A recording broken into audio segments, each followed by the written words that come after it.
Dear students, మన ఆంధ్రప్రదేశ్ రాష్ట్రంలో భవిష్యత్తులో జరగబోయే అన్ని పోటీ పరీక్షలకు సంబంధించినటువంటి అంటే అది డిఎస్సి కావచ్చు, పోలీస్ డిపార్ట్మెంట్ కావచ్చు, ఏపీపీఎస్సికి సంబంధించినటువంటి గ్రూప్ 2, గ్రూప్ 1 వీటికి సంబంధించినటువంటి ఎగ్జామ్స్కి ఆంధ్రప్రదేశ్ చరిత్ర సంస్కృతి విభాగానికి సంబంధించి ఆంధ్ర శాతవాహనుల దగ్గర నుంచి 2014లో ఆంధ్రప్రదేశ్ రాష్ట్ర విభజన వరకు సంబంధించినటువంటి ప్రాచీన, మధ్యయుగ, ఆధునిక ఆంధ్రప్రదేశ్ చరిత్రలన్నిటినీ కూడా ఈ స్టడీ మెటీరియల్లో పొందుపరచడం జరిగింది. వాటితో పాటు ప్రతి టాపిక్ సంబంధించినటువంటి బిట్స్ని కూడా ఆ టాపిక్ తర్వాత మీకు ఎక్స్ప్లెయిన్ చేయటం జరిగింది.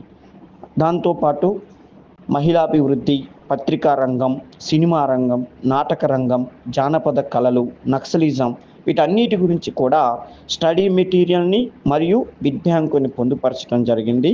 విద్యార్థులు స్టడీ మెటీరియల్ని పూర్తిగా అధ్యయనం చేసిన తర్వాత ప్రశ్న సరళిని తెలుసుకోవటానికి బిట్ బ్యాంకును కూడా అదేవిధంగా డెప్త్గా తయారు చేయడం జరిగింది.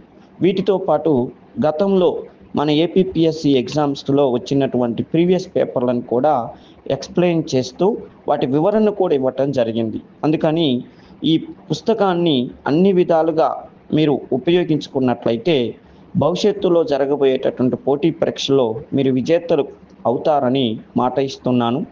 ఇంకొక ముఖ్యమైన విషయం ఏంటంటే వీటిని మీరు కేవలం మొబైల్లో చదువుకోవటానికి మాత్రమే అవకాశం ఇవ్వటం జరిగింది. దయచేసి గమనించగలరు. డియర్ స్టూడెంట్స్, మన ఆంధ్రప్రదేశ్ రాష్ట్రంలో భవిష్యత్తులో జరగబోయేటటువంటి అన్ని పోటీ పరీక్షలకు సంబంధించి ఇప్పుడు ప్రిపరేషన్ చేస్తున్నటువంటి వారు కానీ ఇంతకు ముందు నుంచే కూడా ప్రిపేర్ అవుతున్నటువంటి విద్యార్థులందరూ కూడా ఇప్పటికే వివిధ రకాలైనటువంటి పబ్లికేషన్స్ కొని ఉంటారు. అంటే స్టడీ మెటీరియల్ని కొని ఉంటారు. అది గవర్నమెంట్ పబ్లికేషన్స్ కానీ ప్రైవేట్ పబ్లికేషన్స్ పుస్తకాలను మీరు కొని ఉంటారు.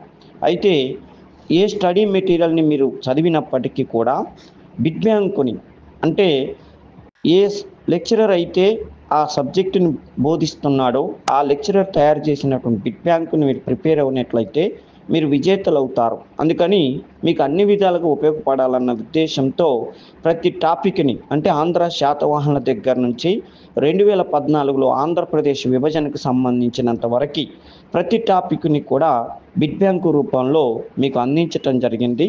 స్టడీ మెటీరియల్ని మనది తీసుకోకపోయినా, ఎందుకంటే గతంలోనే వివిధ స్టడీ మెటీరియల్ కొని ఉంటే మన స్టడీ మెటీరియల్ తీసుకోకపోయినా ఈ బిట్ బ్యాంకును ఉపయోగించుకొని మీరు వాటిని ప్రిపేర్ అయినట్లయితే రేపటి రోజున మీరు విజేతలు అవుతారని మాట ఇస్తున్నాను.